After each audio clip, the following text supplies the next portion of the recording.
नमस्कार दोस्तों, जैसा कि आप स्क्रीन पर देख सकते हैं, कस्तूरबा गांधी गर्ल्स स्कूल बुलंदशहर के अंदर कई सारे पदों पर वैकेंसी आ चुकी है। इसके एप्लीकेशन फॉर्म 4 फरवरी 2026 से शुरू हो चुके हैं और एप्लीकेशन की लास्ट डेट 20 फरवरी 2026 है। टोटल वैकेंसी केवल 23 है, जिसमें principal, PGT Hindi, English, math, biology, chemistry, physics, computer science, lab assistant, कार्यालय अधीक्षक यानी कि steno, storekeeper, caretaker, चपरासी, चौकीदार और रसोइया शामिल है। दोस्तों, मैं आपको बताना चाहता हूँ, कस्तूरबा गांधी बालिका विद्यालय गवर्नमेंट स्कूल होते हैं जो सेंट्रल गवर्नमेंट और स्टेट गवर्नमेंट दोनों की मदद से चलाए जाते हैं। ये विद्यालय मेनली SC, ST, OBC और माइनॉरिटी कैटेगरीज की जो लड़कियां होती हैं, केवल उन्हीं के लिए होते हैं। और दोस्तों, ये जो वैकेंसी आई है कई सारे पदों पर, ये केवल कॉन्ट्रेक्चुअल वैकेंसी है, यानी कि केवल 1 साल के लिए आई है। आपको 11 महीने 29 दिन बाद हटा दिया जाएगा। दोस्तों, ये स्कूल केवल लड़कियों के लिए होते हैं। तो अब तक आप ये तो समझ गए होंगे कि ये सारी की सारी वैकेंसी केवल महिला अभ्यर्थी के लिए रिजर्व है। मेल कैंडिडेट्स इनमें से किसी भी पोस्ट के लिए एलिजिबल नहीं है। आइए दोस्तों, कुछ पोस्ट के बारे में डिटेल में जान लेते हैं। जैसे कि अगर आप पीजीटी हिंदी के लिए अप्लाई करना चाहते हैं तो यहाँ पर केवल एक पद पर वैकेंसी आई है।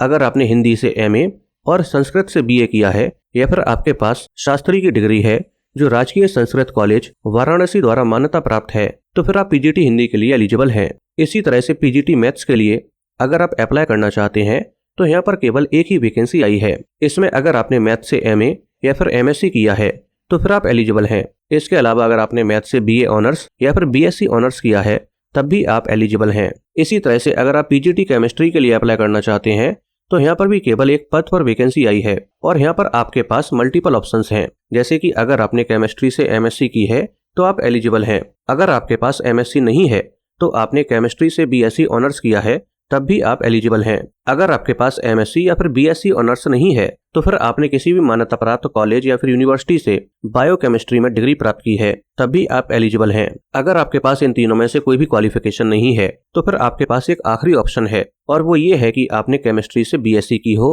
और साथ में केमिस्ट्री में पोस्ट ग्रेजुएट डिप्लोमा किया हो और आपका ये पोस्ट ग्रेजुएट डिप्लोमा शिक्षा विभाग उत्तर प्रदेश द्वारा मान्यता प्राप्त होना चाहिए, तो फिर आप एलिजिबल हैं। इसके अलावा दोस्तों, अगर आप केयर टेकर के लिए अप्लाई करना चाहते हैं तो यहाँ पर भी केवल एक वैकेंसी आई है और क्वालिफिकेशन में अगर आपने केवल 12th क्लास पास की है तो फिर आप एलिजिबल हैं। इसके अलावा अगर आप चपरासी, चौकीदार या रसोइया के लिए अप्लाई करना चाहते हैं तो यहाँ पर आपने क्वालिफिकेशन में केवल 8th क्लास पास की है तो फिर आप एलिजिबल हैं। लेकिन दोस्तों, आपको इस बात का ध्यान रखना होगा कि केयर टेकर, चपरासी, चौकीदार या फिर रसोइया में से अगर आपका किसी भी पद पर सिलेक्शन होता है कॉन्ट्रेक्चुअल बेसिस पर तो आपको पूरे समय काम करना होगा।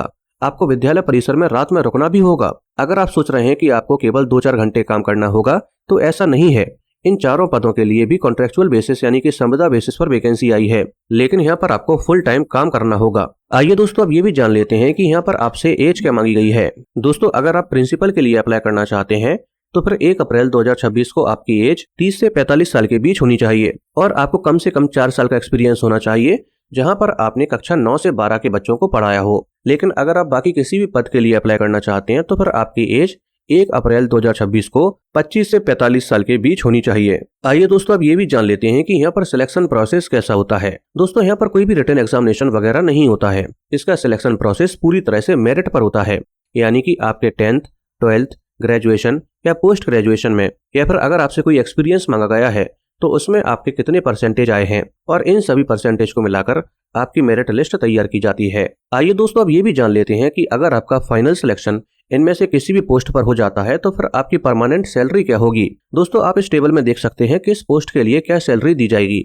जैसे कि मान लीजिए अगर आपका फाइनल सिलेक्शन सहायक रसोइया के तौर पर होता है तो आपको पर मंथ 5,978 रुपए दिए जाएंगे। दोस्तों, अब अगर आपको ये वीडियो पसंद आई हो तो वीडियो को लाइक करके चैनल को सब्सक्राइब कर लीजिए।